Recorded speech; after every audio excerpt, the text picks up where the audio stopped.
bienvenue dans la nouvelle vidéo d'Émilie Mettet. Je suis venue aujourd'hui vous parler de la nouvelle lune qui aura lieu le 7 novembre 2018. Cette nouvelle lune aura lieu dans le signe du Scorpion, c'est-à-dire que le soleil et la lune se rejoindront à 15 degrés pour justement amorcer un nouveau cycle, un nouveau début, comme à l'accoutumée dans les nouvelles lunes. Donc nous voilà vraiment au cœur de l'automne. Je vais regarder un petit peu par la droite parce que c'est là où est accrochée ma carte du ciel. Donc cette nouvelle lune dans le signe du Scorpion, elle vient nous signifier un passage. Nous sommes au cœur d'un passage planétaire et d'un moment cosmique important qui vient nous aider quelque part à nous régénérer, à nous transformer, à rechercher quelque part le recommencement, le changement d'énergie. Le Scorpion est un signe chthonien, c'est un signe qui appartient au monde entre guillemets des enfers, au monde du bas.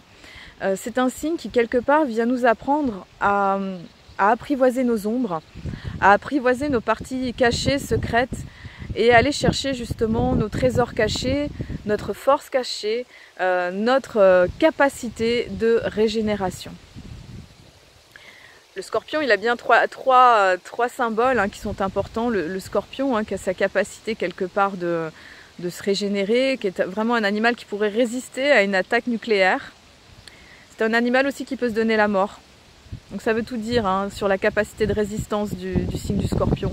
Une force incroyable, incandescente j'ai envie de dire, même si c'est un signe d'eau.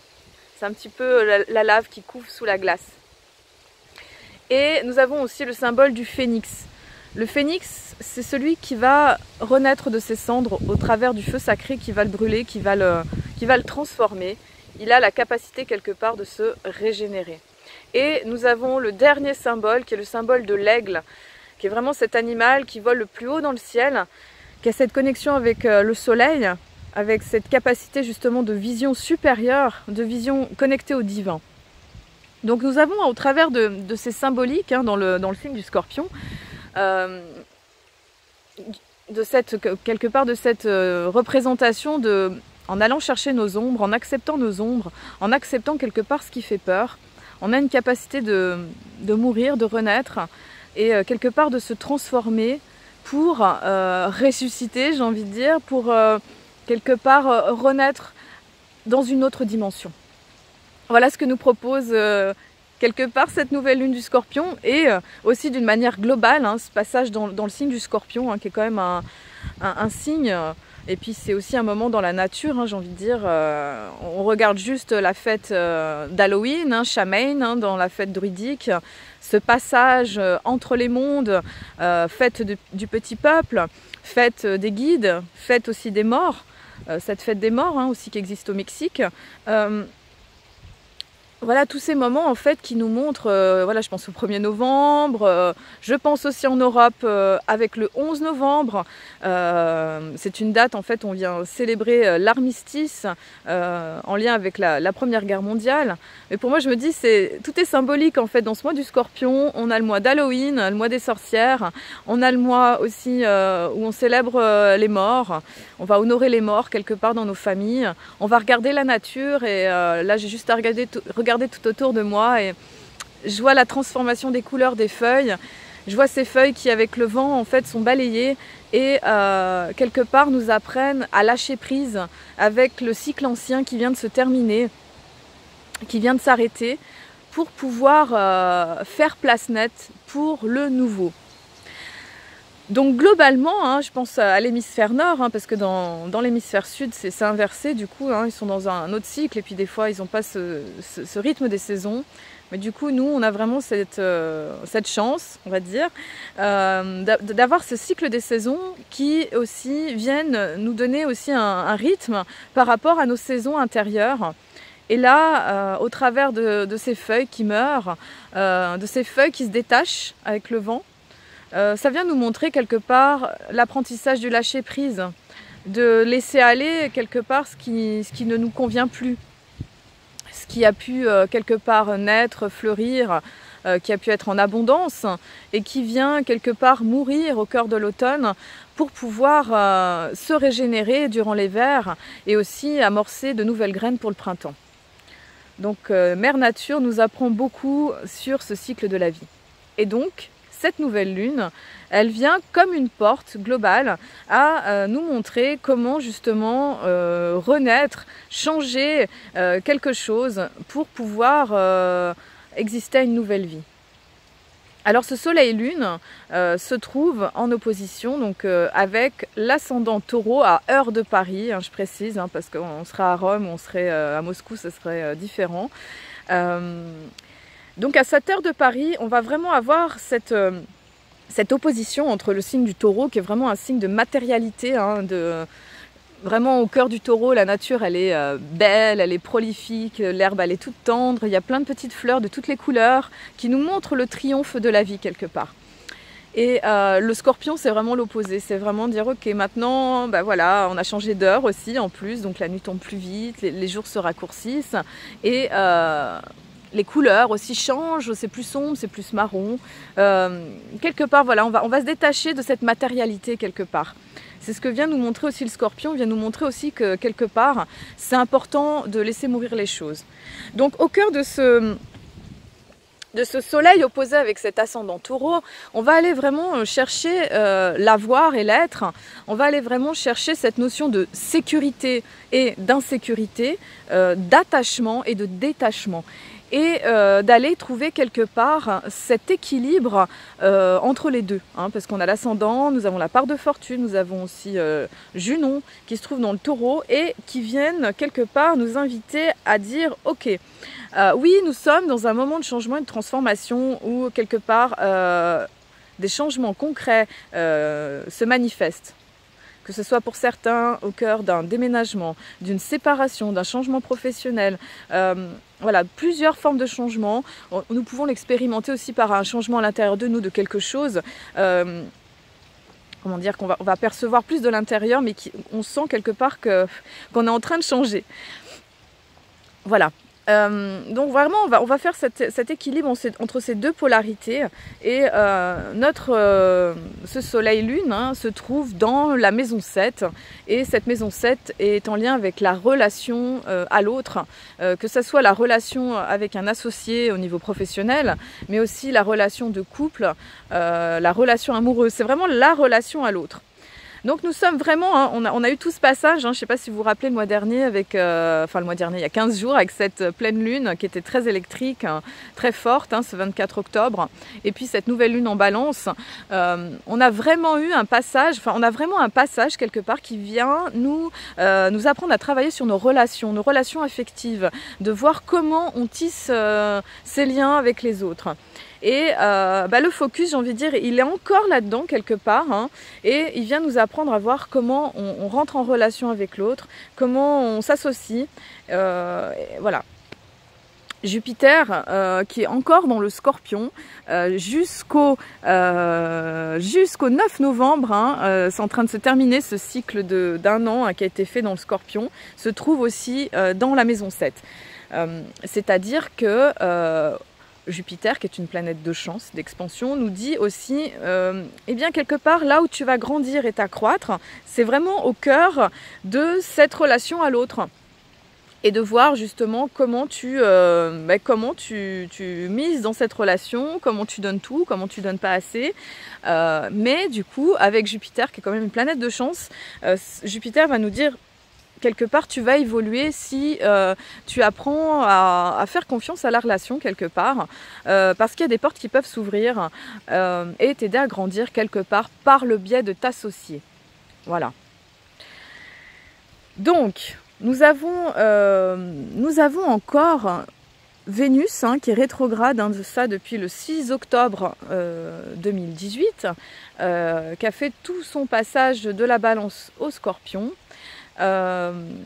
Et qui nous oblige quelque part à revoir nos valeurs, notre estime de nous-mêmes, toute la relation avec l'argent, la sexualité, la sensualité, la beauté, tout ce qui est artistique, créatif, quelque part notre féminin, le rapport vraiment avec notre féminin profond aussi, à un niveau aussi ancestral, j'ai envie de dire. Voilà, donc il y a eu tout ce passage qui s'est fait jusqu'au 31 octobre dans le Scorpion, hein, je pense que vous l'avez senti. Il est venu remuer des vieilles mémoires, nous montrer des choses de nous-mêmes, pas toujours confortable, pas toujours facile. Et là, depuis le 1er novembre, Vénus est dans la Balance, hein. Le maître de la Balance, c'est Vénus, donc Vénus se trouve dans son signe. Quelque part c'est plus apaisé que dans le Scorpion, parce que dans le Scorpion on est quelque part entre guillemets racler les fonds de tiroir, comme j'aime bien dire, pour aller vraiment chercher le changement et la transformation à l'intérieur de nous. Dans le signe de la Balance, il y a quelque chose de plus doux, quelque chose de plus créatif, qui vient quelque part amener du romantisme, une envie d'aimer, une envie de beauté. Mais la beauté sous toutes ses formes, hein. La beauté, ça peut être une manière artistique, mais tout peut être créatif, hein. Même une manière de décorer, une manière de cuisiner, une manière de parler. C'est vraiment comment on va mettre de la beauté dans les choses. Donc vraiment, on va être encouragé à...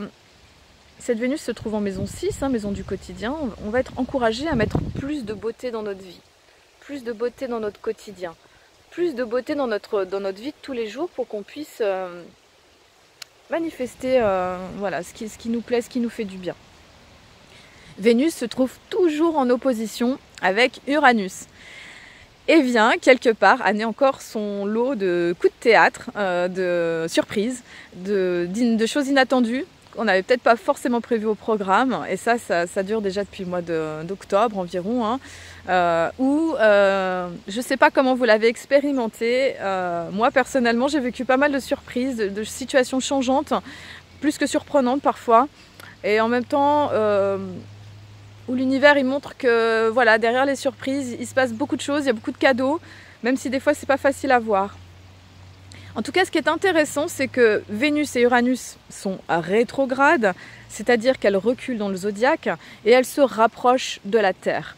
Dans ces moments-là, on dit que les planètes sont, on va dire, karmiques. Elles vont avoir quelque part, elles vont nous montrer des choses par rapport à nous-mêmes, par rapport à des fonctionnements anciens. Donc on avait avant cet équilibrage dans le Scorpion-Taureau, et là il est passé dans la Balance et le Bélier. Donc la tonalité est complètement différente. Déjà on est repassé dans des signes cardinaux, Balance, Bélier. Les signes cardinaux sont ceux qui amorcent les changements de saison. Ces signes qui amorcent des changements de saison, en opposition par exemple avec ceux qui sont fixes comme le Scorpion et le Taureau, hein, qui on va dire ils vont pas lâcher, hein, ils vont s'accrocher, ils vont montrer la fixité, la durabilité de quelque chose. Le signe cardinal il va impliquer de dire ok, maintenant c'est le moment du changement, on arrive à la fin de la saison, il y a quelque chose de nouveau qui s'amorce, nous on est là, on passe à l'action. Même une Balance, même un Cancer, hein, même un signe du Cancer. Donc au travers de cette rétrogradation de Vénus et d'Uranus, hein, qu'on a déjà depuis quelques temps, depuis plusieurs semaines, août pour Uranus, hein, Vénus en octobre voilà, se met à rétrograder. Donc il y a vraiment cette loupe, ce focus, hein, qui est mis sur nos relations. En plus, j'ai envie de dire, Uranus se trouve en 12, la maison 12, qui est cette maison des surprises, des épreuves, du karma, des choses qui changent, des surprises. Donc, il pourrait y avoir des situations surprenantes dans nos relations dites affectives, dans nos relations avec les autres. Par exemple, des gens qu'on ne connaît pas qui vont nous aider, ou peut-être des relations amoureuses qui n'étaient pas prévues au programme, ou des coups de cœur, mais ça peut être aussi pour quelque chose d'artistique, de créatif, des changements de situation. Voilà, donc dans cette amorce Uranus, Vénus dans un signe cardinal, il va y avoir quelque part un passage à l'action. L'invitation, ça va être de passer à l'action pour initier ce changement et quelque part acter quelque part ce changement qui s'est fait par rapport à tout ce qui a été mis en focus pendant ces dernières semaines, où quelque part la vie nous a montré beaucoup de choses par rapport à nos propres fonctionnements et par rapport à certains fonctionnements des autres aussi. Je dirais que c'était une période où bas les masques, hein, le mot qui me vient c'est bas les masques, une période où quelque part on peut tomber de nos illusions, hein, de nos croyances, et aussi où on peut avoir quelque part de voir le vrai visage de certaines personnes, et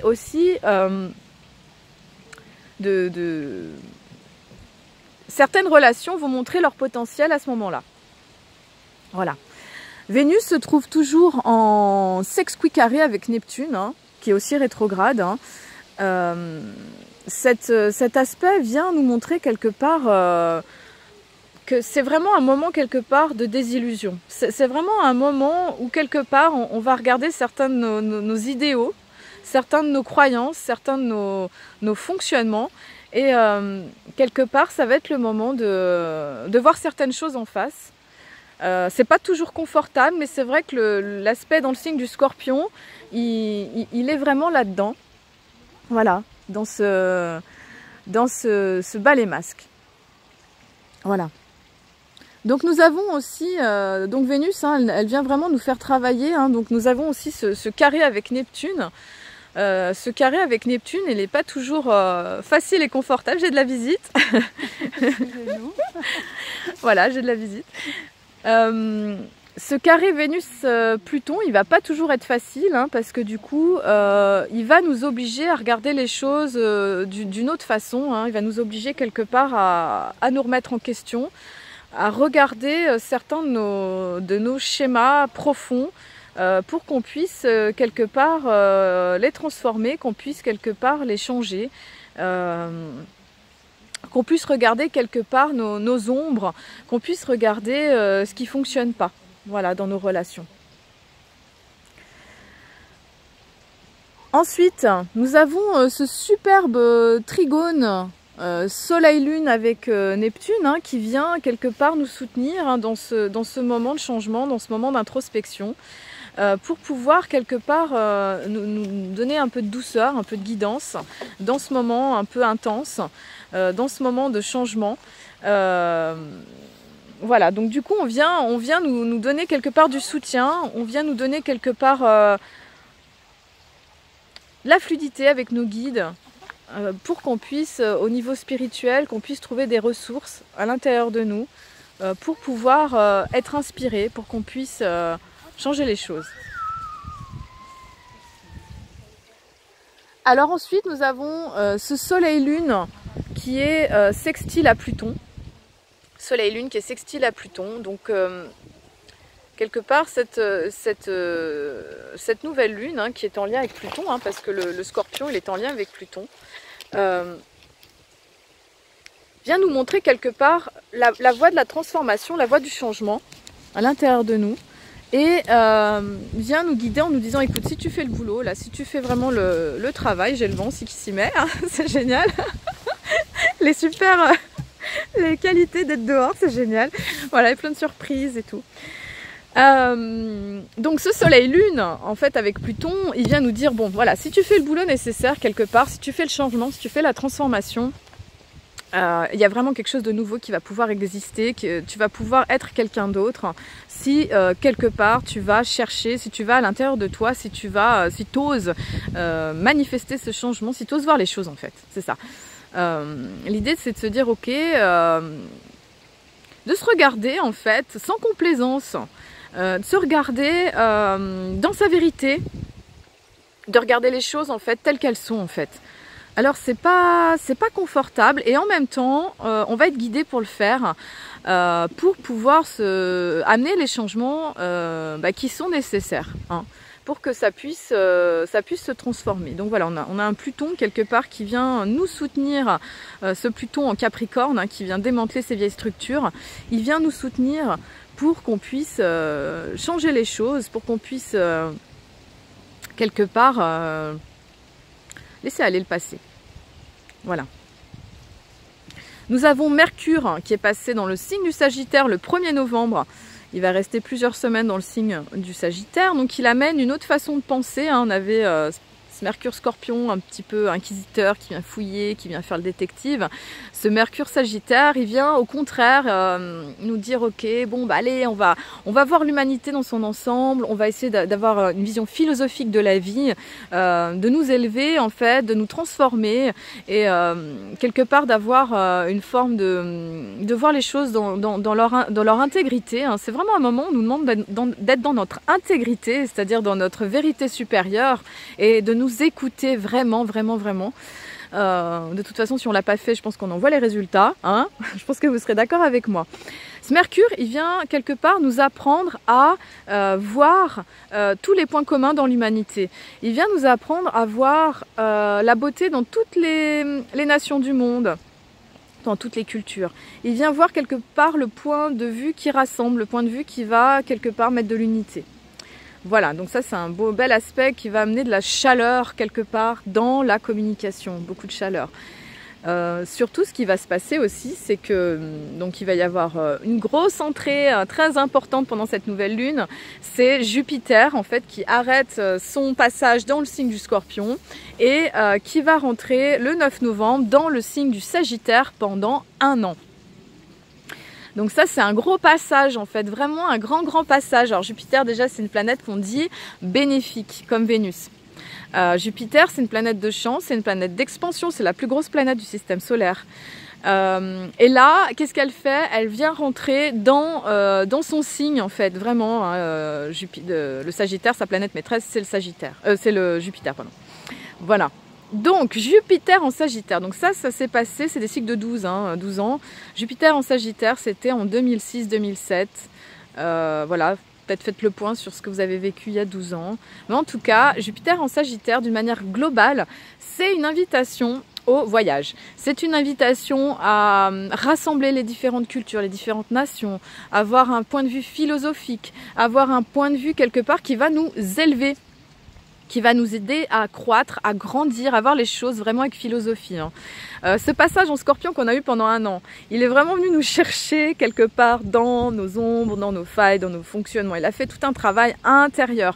Je dirais, moi, c'est vraiment une position alchimique, quelque part, pour amener une quintessence de notre être véritable si on fait le travail nécessaire. Et là, Jupiter en Sagittaire, c'est quelque part... voilà, comme un souffle d'air qui arrive, comme quelque chose qui vient s'épanouir, quelque chose qui vient prendre de l'ampleur pour qu'on puisse quelque part élargir notre vision du monde. Sur un plan global, ça pourrait être aussi un moment où un besoin de voyager, un besoin de rassembler les nations, de faire fusionner certaines cultures, d'avoir des pratiques où quelque part on va voir le monde d'une manière beaucoup plus... je dirais global ou plus... on va chercher des solutions en fait pour la Terre aussi, voilà. Donc ce Jupiter en Sagittaire, il va être très bénéfique, il va nous amener quelque part l'envie de nous dépasser, l'envie d'aller plus loin, l'envie de... Surtout si vous avez des planètes en Sagittaire, hein, ça va le renforcer. Donc voilà, il y a vraiment cette idée d'aller chercher cette philosophie de vie pour quelque part venir la vivre et l'incarner. Voilà. Donc c'est super. Le passage du nœud nord et du nœud sud. Donc nous avons aussi un changement majeur. Ça c'est un changement. Donc on va dire que pendant 18 mois, là nous avons expérimenté le nœud sud en Verseau et le nœud nord en Lion. Ça a été vraiment un passage avec ce nœud nord en Lion pour nous inviter à nous réaliser, à être dans notre créativité, à ouvrir le cœur, à nous affirmer, à être dans notre rayonnement vraiment. Avec le nœud sud en Verseau, on a dépassé des fois certains aspects relationnels. Je pense que là, on a appris que la leçon, ça a été quelque part d'apprendre à s'écouter nous-mêmes, d'écouter notre cœur, d'être dans notre élan créatif personnel et pas forcément dans des choses trop utopiques au niveau solidaire et global et universel, même si quelque part, ça fait partie du changement de la Terre. Mais là, c'était vraiment un moment de recentrage sur nous, sur notre créativité quelque part. Donc là, en fait, le nœud nord, il bascule dans le signe du Cancer. Ça sera le 7 novembre et jusqu'en mai 2020. Donc là, on a un gros passage, c'est-à-dire que l'orientation globale pour l'humanité, en fait, tout entière, quelque part, c'est en train de changer, c'est en train de se transformer.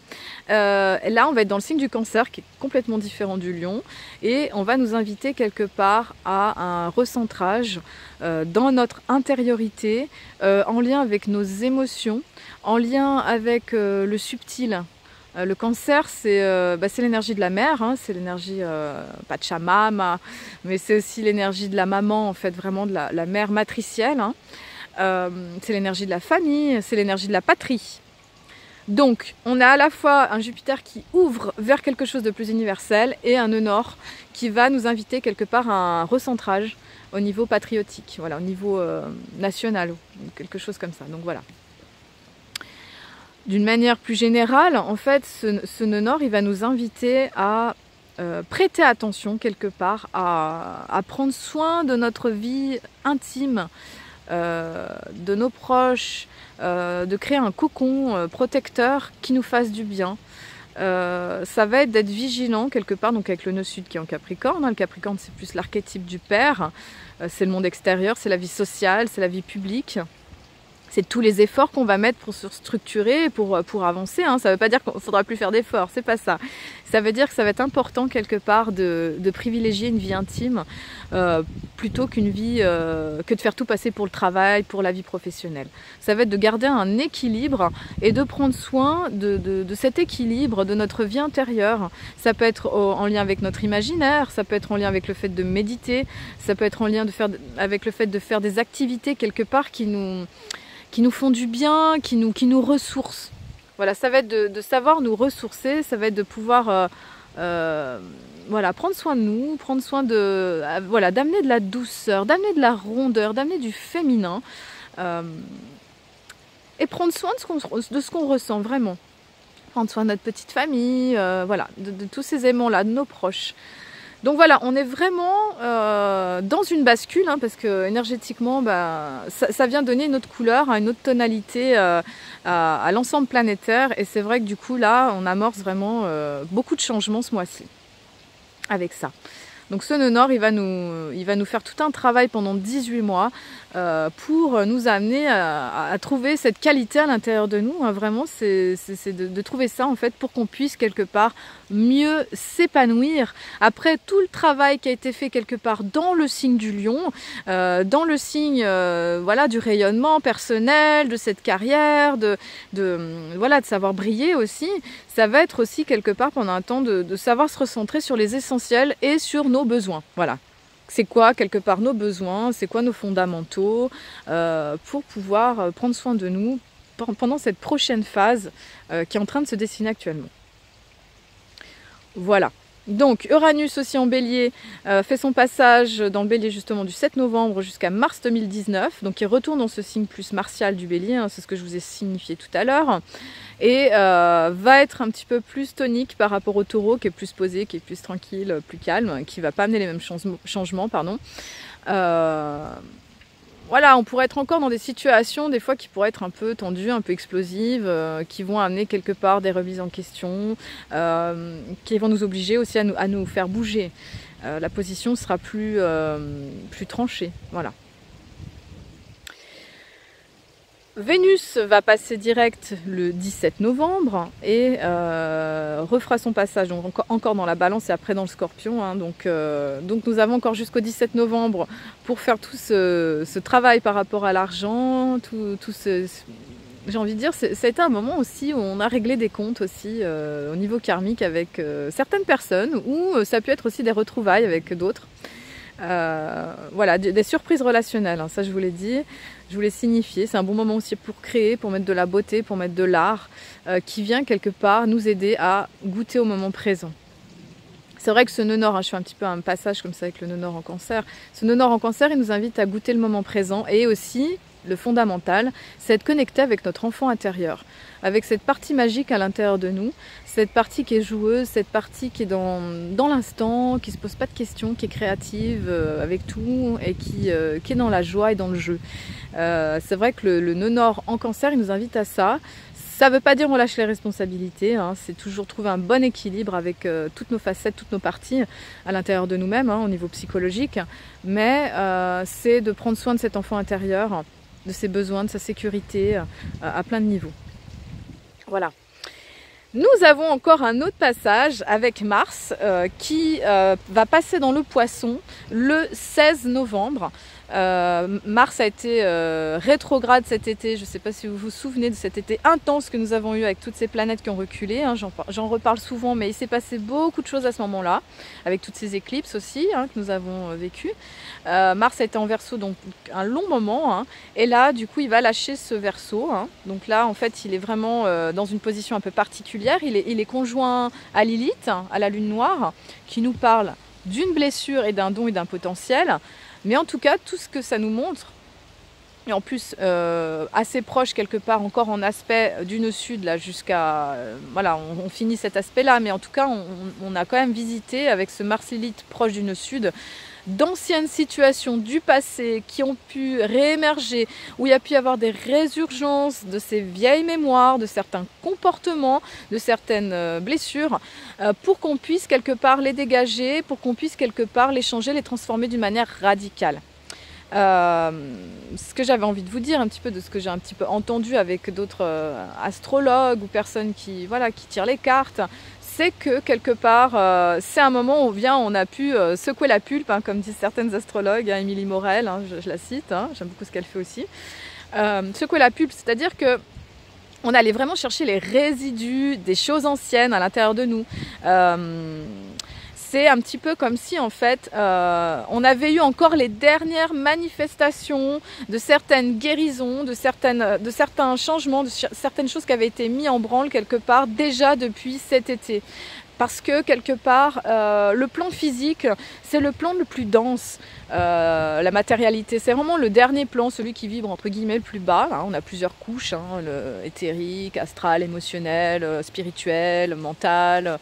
Voilà, toutes ces différentes strates qui sont beaucoup plus rapides, on va dire qu'on a pu amener parfois hein, certains changements dans les autres strates et que là on a certainement, alors je ne sais pas comment ça a été pour vous, hein, on a pu vivre des fois les dernières manifestations de la guérison, donc de la résurgence d'une blessure ou de quelque chose qui a pu soit échouer ou qui est venu nous montrer quelque chose à l'intérieur de nous d'une manière très très forte. Mais tout ça, c'est pour nous dire que ça y est, c'est bon, le système, il est écroulé, c'est bon. C'est juste les derniers moments, en fait. Et que là, au travers de ce Mars, le dieu de la guerre, le désir, l'action, relié avec la Lune Noire, hein, qui nous parle de... il y a eu des compulsions de violence, hein, quand même, d'agressivité, hein, à des niveaux très différents. Plus le nœud sud, qui nous parle du passé antérieur. Hein. Moi, je dirais, bon, après, je sais pas comment vous le voyez, mais... qui a eu aussi des guérisons des périodes de l'Atlantide, en lien avec le Verseau, parce que y a eu ça, en lien avec des groupes qui ont pu exister auparavant, hein, des nations, des confréries, des fraternités initiatiques, pas que, qui ont pu se retrouver durant toute cette période, pendant ces derniers mois, pour régler des choses. Pour retrouver des informations, pour voilà, faire un nettoyage, pour amorcer quelque chose de différent dans la phase qui est en train d'arriver. Voilà. Donc là, on est encore on est en train d'achever ça, et du coup, Mars qui passe en Poisson va amener une autre énergie. Donc Mars en Poisson, c'est pas la meilleure position, pardon, pour Mars. Mars se plaît mieux dans le Bélier ou dans le Scorpion. Mars en Poisson, il va induire une grande spiritualité, il va induire quelque